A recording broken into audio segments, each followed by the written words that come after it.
बारदै सिख्लानि सिमब्रेनाय बार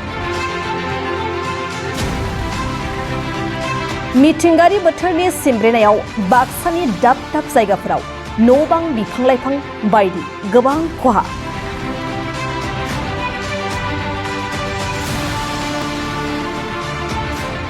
बाक्सा जिल्ला सालबारिनि गान्थि आनन्द बाजार, मायंपारा, खासिबारि, खमलाबारि, आवहाता, पातला, रौमारि, हुदुखाता, बासबारि लोगोसे गोबां जायगायाव गोख्रों बारहुंखा फैनायनि जाहोनाव बिफां लाइफां बायसिननायजों हान्था मेलायाव हेंथा सोमजिदों।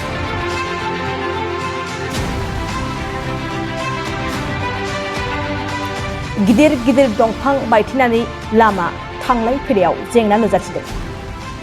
बारहुंखानि जाहोनाव गोबां जायगाफोराव मोब्लिब खुन्थिया लामानि गेजेरावनो गुनानै गोग्लैदों। गोबां नखरफोरनि न' बां थिंफोरा बारहुंखाजों बुखार जालांदों।